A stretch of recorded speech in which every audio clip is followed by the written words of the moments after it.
Bienvenido, buscador de la verdad. En esta ocasión, te traigo la tercera entrega de esta lectura del libro El Dios Humeante. Hoy nos centraremos en el capítulo 3, titulado Más allá del viento del norte.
Intenté olvidarme de mi sed, ocupándome de traer un poco de alimento y un recipiente vacío de la bodega. Agarrándome al larguero, llené el recipiente de agua con el propósito de lavarme las manos y la cara. Para mi asombro, cuando el agua entró en contacto con mis labios, no estaba salada. El descubrimiento me asustó. Padre, jadeé, el agua es potable. ¿Qué, Olaf?, exclamó mi padre, echando un vistazo precipitado alrededor. Te confundes seguramente. No hay tierra. Debes estar desvariando. Pero, pruébala, grité. Y así, descubrimos que el agua era realmente potable, y sin el menor gusto salado, o incluso las sospechas de un sabor salado. Llenamos inmediatamente nuestros 2 barriles restantes, y mi padre declaró que era una dispensa divina de la misericordia de los dioses, Odín y Thor. Estábamos locos de contentos, pero el hambre nos obligó a terminar con nuestro ayuno forzado. Ahora que habíamos encontrado agua potable en el mar abierto, ¿qué cabía esperar en esta extraña latitud donde nunca antes ha navegado ningún barco y el chapoteo de un remo nunca ha sido escuchado? Apenas habíamos apaciguado el hambre cuando una brisa comenzó a inflar las velas ociosas, y echando un vistazo a la brújula, encontramos el punto norteño al presionar directamente contra el cristal. En respuesta a mi sorpresa, mi padre dijo: he oído hablar de esto antes. Es lo que llaman la inmersión de la aguja. Aflojamos la brújula y la situación en el ángulo correcto con la superficie del mar antes de que su punta se liberara del cristal y se situara de acuerdo a una posición sin interferencias de atracción. Cambió de lugar inquieta y parecía tan inestable como un hombre borracho, pero finalmente señaló un curso.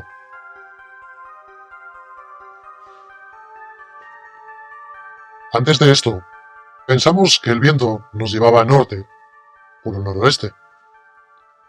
Pero con la aguja libre descubrimos, si nos podíamos fiar, que navegábamos levemente al norte por el noreste.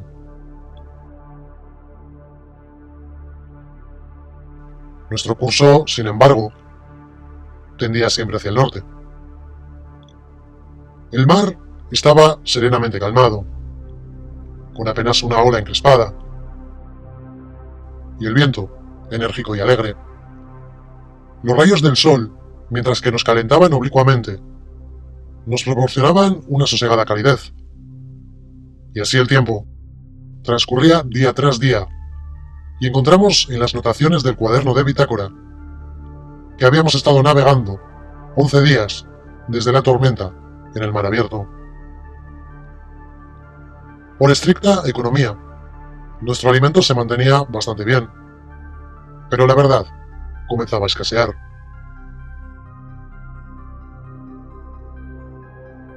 Mientras tanto, uno de nuestros barriles de agua había sido agotado, y mi padre dijo: ¿la llenaremos otra vez? Pero, para nuestra consternación, encontramos que el agua ahora estaba tan salada como en la región de las islas de Lofoden, de la costa de Noruega. Esto nos obligó a cuidar extremadamente el barril restante. La mayoría del tiempo deseaba dormir. Si era el efecto de la experiencia emocionante de navegar en aguas desconocidas, o la relajación tras el pavoroso y excitante incidente de nuestra aventura en una tormenta de mar, o debido a la necesidad de comida, no podría decirlo. Con frecuencia, me tumbo sobre la bodega de nuestro pequeño balandro, y mirando lejos hacia arriba, a la bóveda azul del cielo. Y a pesar de que el sol brillaba lejano en el este, siempre vi una única estrella sobre nosotros. Durante varios días busqué esta estrella. Estaba siempre allí, directamente sobre nosotros. Era, según nuestro cómputo, aproximadamente primeros de agosto. El sol estaba alto en los cielos, y era tan brillante que ya no podía ver la estrella solitaria que atrajo mi atención algunos días antes. Un día, en esa época, mi padre me sorprendió llamando mi atención sobre un nuevo avistamiento, lejano, enfrente nuestro y casi en el horizonte. «Es un sol falso», dijo mi padre. «He leído acerca de ellos. Se llaman reflexión o espejismo. Pronto desaparecerá. Pero este falso sol rojo, apagado, tal como creímos que ocurriría, no desapareció por varias horas. Y mientras éramos inconscientes de que emitiera cualquier rayo de luz, aún no había pasado una hora después de eso, cuando no podríamos volver a ver enfrente el horizonte y localizar la iluminación del supuesto falso sol, durante un periodo por lo menos de 12 horas de cada 24. Las nubes y las tinieblas, ocasionalmente, casi, pero nunca enteramente, ocultaban su localización. Parecía ascender gradualmente en el horizonte del ambiguo cielo purpúreo mientras avanzábamos. Difícilmente se podría decir que se asemejara al sol, excepto por su forma circular. Y cuando no era oscurecido por las nubes o las nieblas del océano, tenía un aspecto rojizo, poco claro, de apariencia bronceada, que cambiaba a un blanco como una nube luminosa, como si reflejara una luz mucho mayor lejana. Finalmente, convinimos en nuestra discusión sobre este horno de colores y ahumado sol, que sea lo que sea la causa del fenómeno, no es un reflejo de nuestro sol, sino algún tipo de planeta en realidad. Un día, en fecha cercana a esto, me sentía excesivamente somnoliento y caí en un sueño profundo. Pero me parecía que fui despertando inmediatamente por sacudidas vigorosas en mis hombros, efectuadas por mi padre, diciéndome: «Olaf, despierta, hay tierra a la vista». Me incorporé y, lejos, en la distancia, directamente en nuestra trayectoria, había tierras que sobresalían audazmente en el mar. La línea de la costa se extendía lejana a la derecha de nosotros, tanto como el ojo podía abarcar, y a lo largo de la playa arenosa había olas que rompían en espuma encrespada, retrocediendo y después volviendo hacia adelante, siempre salmodiando en tonos monótonos la canción de las profundidades. Los bancos de arena fueron cubiertos por árboles y vegetación.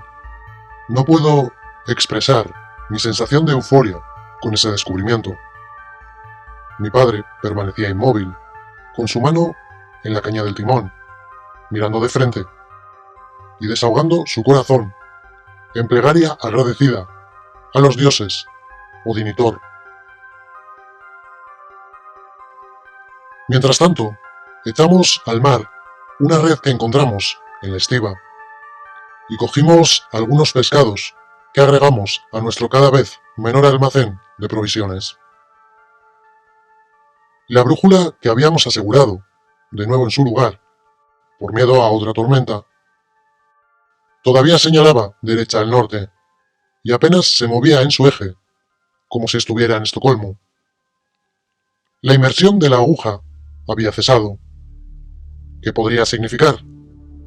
Quizá también nuestros muchos días de navegación nos habían llevado directamente lejos, más allá del Polo Norte. Pero la aguja continuaba señalando al norte. Estábamos dolorosamente perplejos, porque nuestra dirección ahora era seguramente hacia el sur. Navegamos por 3 días a lo largo del litoral. Después, llegamos a la desembocadura de un fiordo o de un río de un tamaño inmenso. Se parecía más bien a una gran bahía, y dentro de ella dimos la vuelta a nuestro balandro, siendo la dirección levemente noreste hacia el sur. Con la colaboración de un viento enojado que vino en nuestra ayuda la mitad del tiempo. Continuamos así nuestro camino, tierra adentro, en lo que luego demostró ser un río poderoso, y del cual aprendimos que era llamado por sus habitantes y de Kel. Continuamos nuestro viaje por 10 días después de eso, encontrando que habíamos logrado penetrar una distancia interior hasta donde las mareas del océano no afectan al agua, la cual entonces era dulce. El descubrimiento no llegó de ningún modo demasiado pronto, porque nuestro barril restante de agua estaba casi agotado. No perdimos tiempo en llenar nuestros barriles, y continuamos navegando más lejos, encima del río, cuando el viento era favorable. A lo largo de las riberas, grandes bosques con una extensión de millas podían ser vistos a lo largo de toda la costa. Los árboles eran de tamaño enorme. Desembarcamos después de anclar cerca de una playa arenosa, y vadeamos en tierra, y fuimos recompensados encontrando una cantidad de nueces que eran muy sabrosas, y en parte calmaron nuestra hambre, siendo un cambio agradable de la monotonía de nuestro almacén de provisiones. Estábamos a primeros de septiembre, unos 5 meses calculamos desde nuestra salida de Estocolmo. Repentinamente nos asustamos de haber perdido el juicio al oír cantar a lo lejos. Muy pronto, después de eso, descubrimos una nave enorme que se deslizaba río abajo directamente hacia nosotros. Los de a bordo cantaban en un estribillo poderoso, que repitiendo de fila en fila, sonaba como 1000 voces, llenando el universo entero de melodía vibrante.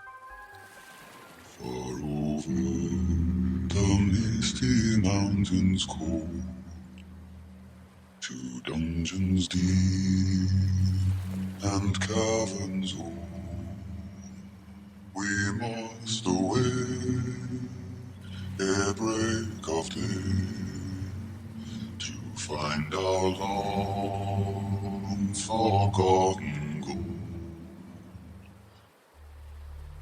El acompañamiento lo tocaban instrumentos de cuerda, no muy diferentes de nuestras arpas. Era una nave más grande de lo que cualquiera de nosotros hubiera visto nunca, y estaba completamente construida de modo diferente. En ese momento en concreto, nuestro balandro estaba encalmado, y no muy lejos de la orilla del río, cubierto con los árboles gigantescos, se elevó varios cientos de pies de manera hermosa.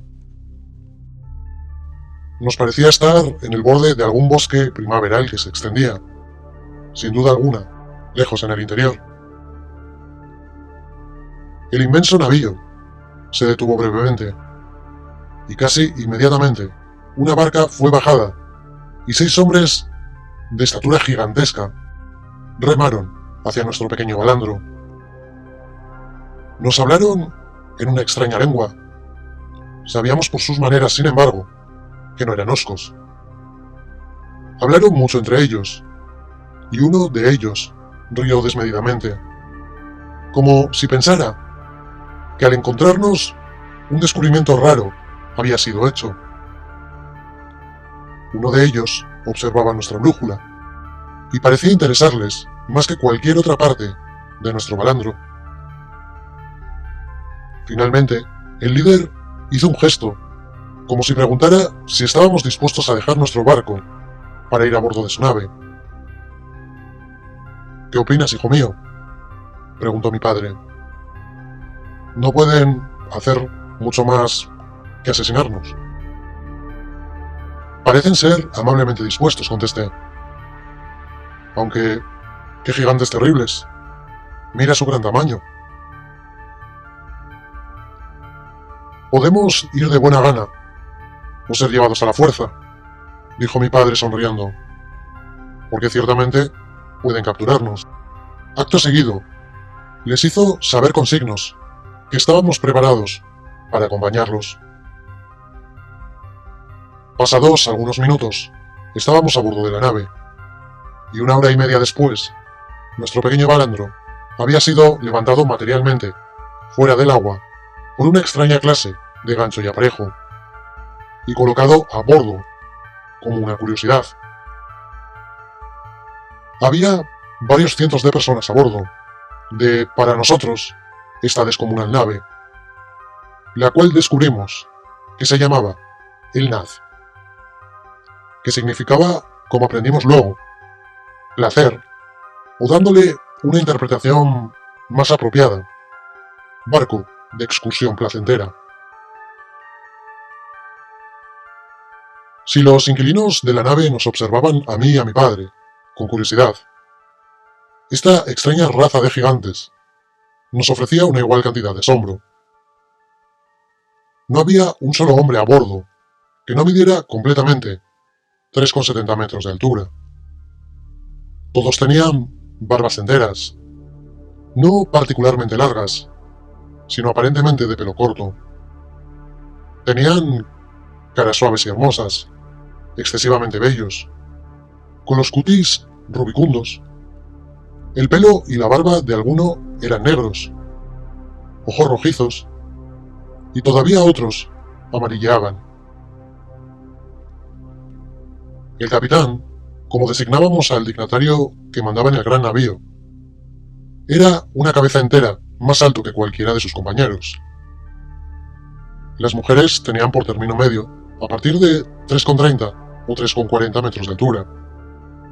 Sus características eran especialmente regulares y refinadas, mientras que su tez era de un delicado matiz realzado por un saludable brillo.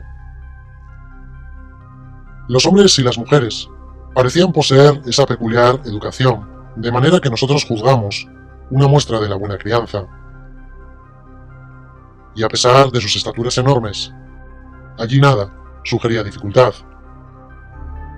Como era un chaval de solamente 19 años, me miraban sin duda como un verdadero pulgarcito. El 1,92 m de mi padre no pasaba en la coronilla de su cabeza, de la línea de la cintura de esta gente. Todos parecían competir entre ellos en la cortesía y amabilidad que nos mostraban. Todos reían cordialmente. Recuerdo cuando tuvieron que improvisar las sillas para que mi padre y yo nos sentáramos en la mesa. Estaban ricamente ataviados, con un traje peculiar y muy atractivo. Los hombres vestían con elegantes túnicas bordadas de seda y satén ceñidas en la cintura. Usaban bermudas y medias de una textura fina, mientras que sus pies estaban revestidos en sandalias, adornadas con hebillas de oro. Descubrimos enseguida que el oro era uno de los metales conocidos más comunes y que era utilizado extensivamente en la decoración. Puede parecer extraño, pero ni mi padre ni yo sentíamos la menor preocupación por nuestra seguridad. Nos hemos lucido, me dijo mi padre.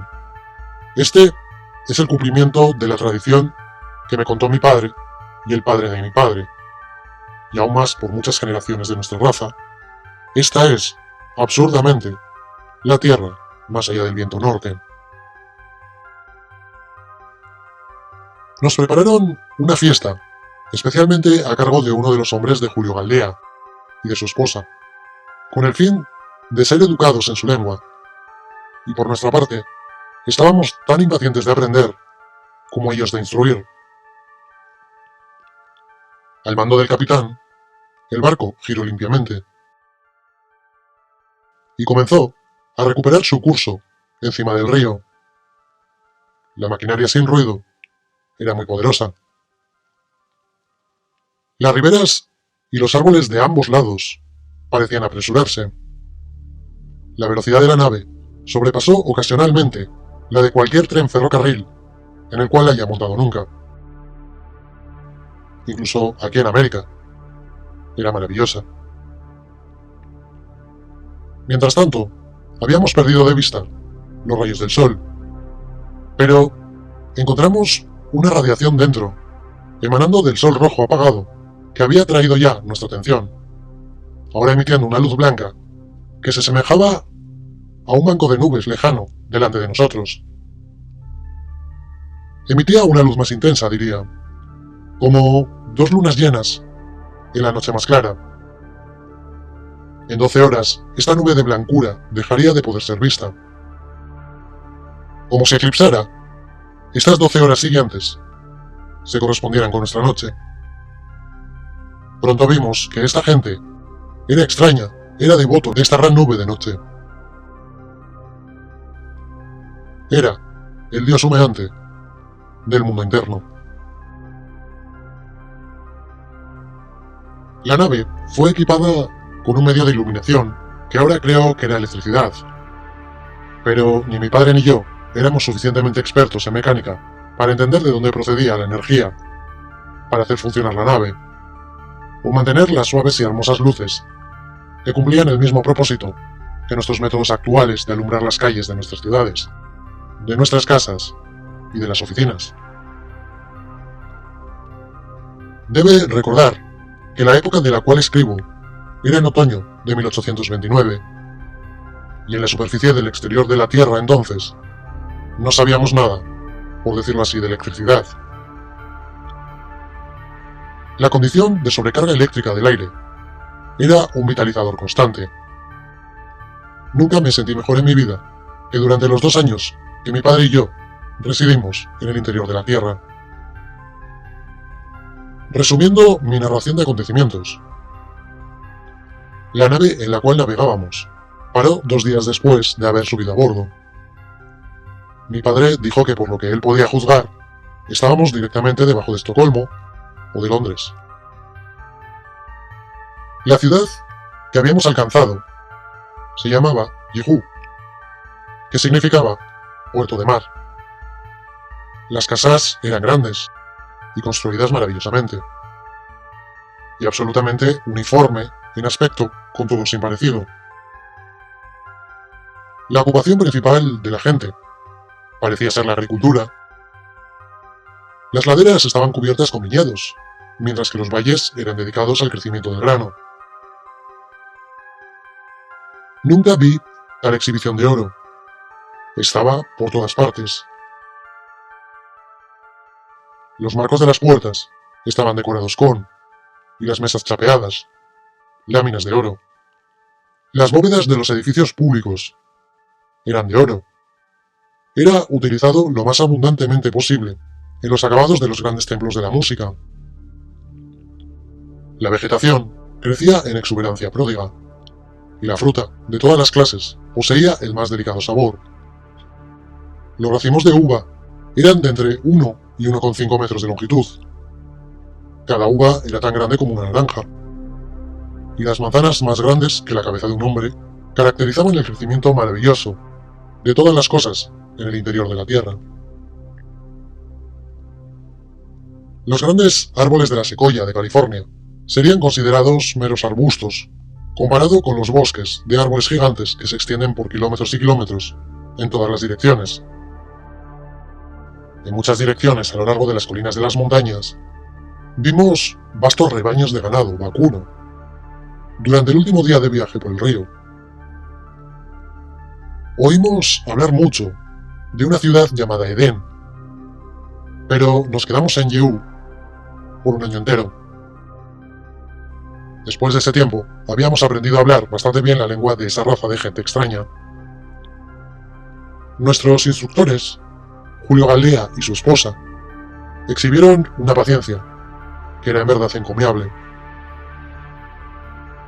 Un día, un enviado del soberano de Edén vino a vernos, y durante 2 jornadas completas nos hicieron a mi padre y a mí una serie de preguntas que sorprendían. Deseaban saber de dónde vinimos, qué clase de gente vivía afuera, qué dios adorábamos, nuestras creencias religiosas, el modo de vivir en nuestra tierra extraña, y 1000 y una otra cosas. La brújula que habíamos traído con nosotros atrajo su atención especialmente. Mi padre y yo comentamos entre nosotros mismos respecto al hecho de que la brújula todavía señalaba al norte, aunque ahora sabíamos que habíamos navegado sobre la curva o el borde de la abertura de la Tierra, y nos habíamos alejado a lo largo de la dirección sur, en la superficie del interior de la corteza de la Tierra, que según la estimación de mi padre y la mía, tiene cerca de 500 kilómetros de grueso del interior a la superficie del exterior. Relativamente hablando, no es más gruesa que una cáscara de huevo, de modo que hay casi tanta superficie en el interior como en el exterior de la Tierra. La gran nube o bola luminosa del fuego rojo apagado, rojo ardiente por las mañanas y las tardes, y durante el día emite una luz blanca hermosa, el dios humeante. Parece suspendida en el centro del gran vacío, dentro de la Tierra, y es sostenido en su lugar por la ley inmutable de la gravitación, o de una fuerza atmosférica repelente, de acuerdo con las circunstancias. Me refiero a la energía conocida, que atrae o repele con igual fuerza en todas direcciones. La base de esta nube eléctrica o lumbrera central, el asiento de los dioses, es oscura y opaca, excepto por pequeñas aberturas innumerables, aparentemente en el corazón del gran soporte o altar de la divinidad, sobre el cual el dios humeante descansa. Y las luces que brillan por esa gran cantidad de aberturas centellean en la noche en todo su esplendor, y se parecen a estrellas, tan naturales como las estrellas que nosotros vemos brillando cuando estamos en nuestro hogar en Estocolmo, excepto que ellas parecen mayores. El dios humeante, por lo tanto, con cada revolución diaria de la Tierra, parece elevarse en el este y descender en el oeste, igual que lo hace nuestro Sol en la superficie externa. En realidad, la gente de dentro cree que el dios humeante es el trono de su Jehová y es inmóvil. El efecto de la noche y del día, por lo tanto, es producido por la rotación diaria de la Tierra. He descubierto que la lengua de la gente del mundo interno es como el sánscrito. Después de que les hubiéramos explicado sobre nosotros, a los emisarios de la sede central del gobierno del continente interno, y de que mi padre facilitara, a su inexperta manera, mapas dibujados, conforme a su petición de la superficie del exterior de la Tierra, demostrando las divisiones de la Tierra y del agua, y dando el nombre de cada uno de los continentes, de las islas grandes y de los océanos. Por tierra nos llevaron a la ciudad del Edén, en un transporte diferente de cualquier cosa que tengamos en Europa o América. Este vehículo era sin duda alguna una cierta invención eléctrica. Era silencioso y funcionaba sobre un solo carril de hierro, en equilibrio perfecto. El viaje fue hecho en una velocidad muy alta. Nos llevaron por encima de las colinas y por debajo de los valles, a través de los valles y otra vez a lo largo de las laderas de las montañas escarpadas, sin ninguna necesidad evidente de nivelar la tierra como hacemos para las pistas del ferrocarril. Los asientos de coche eran enormes, pero a pesar de ello, eran cómodos y muy altos sobre el suelo del coche. En lo alto de cada coche estaban los engranajes de los volantes, situados a sus lados, y que se ajustaban tan automáticamente que cuando se incrementaba la velocidad del coche, la velocidad de estos volantes geométricos también crece. Julio Galdea nos explicó que estas ruedas en forma de abanico, que giraban encima de los coches, anulaban la presión atmosférica, o lo que se entiende generalmente por el término de gravitación, y con esta fuerza anulada, o con una presencia nimia, el coche estaba tan seguro que era imposible caer a un lado o a otro del monorraíl, como si estuviera en una especie de vacío. El volante, con sus rápidas revoluciones, destruye eficazmente la así llamada fuerza de gravitación, o la fuerza de presión atmosférica, o cualquier influencia potente. Puede ser la causa de que todas las cosas sin apoyo caigan hacia abajo, a la superficie de la Tierra, o al punto más cercano de la resistencia. La sorpresa de mi padre y mía fue indescriptible, cuando en medio de una majestuosa magnificencia, en una cámara espaciosa, finalmente nos trajeron ante el gran sumo sacerdote, soberano de toda la tierra. Vestía ricamente, y era mucho más alto que todos los que estaban cerca de él, y no podía ser menor de 4 o 4 metros y medio de altura. La inmensa habitación donde fuimos recibidos parecía acabada en sólidas losas gruesas de oro, decoradas con joyas de asombroso fulgor. La ciudad del Edén está situada en lo que parece ser un valle hermoso. Con todo, de hecho, está en la meseta más alta de la montaña del continente interno, varios miles de metros más allá que cualquier porción del país circundante. Es el lugar más hermoso que he contemplado nunca en todos mis viajes. En ese jardín elevado, toda clase de frutas, vides, arbustos, árboles y flores crecen en bulliciosa profusión. En este jardín, 4 ríos tienen su nacimiento en una fuente artesiana poderosa. Se dividen y fluyen en 4 direcciones. Este lugar es llamado por los habitantes el ombligo de la tierra, o del principio, la cuna de la raza humana. Los nombres de los ríos son Éufrates, Pisón, Gijón y el de Hiddekel. La imprevista espera en este palacio de la belleza y el hallazgo de nuestro sumo pequeño balandro, que había sido traído ante el sumo sacerdote en forma perfecta, igual que había sido tomado de las aguas ese día en el que fue cargado a bordo de la nave por la gente que nos descubrió el río hace más de un año. Se nos concedió audiencia de unas 2 horas con este gran dignatario, que parecía dispuesto, amablemente y considerado. Demostró un ávido interés, haciéndonos preguntas numerosas, invariable con respecto a las cosas sobre las cuales sus emisarios no habían podido investigar. Al final de la entrevista, preguntó acerca de nuestra satisfacción, preguntándonos si deseábamos permanecer en su país o si preferíamos volver al mundo externo. Abasteciéndonos, era posible hacer un viaje de vuelta, con éxito, a través de las barreras congeladas de la cadena que cercan las aberturas norteñas y meridionales de la Tierra.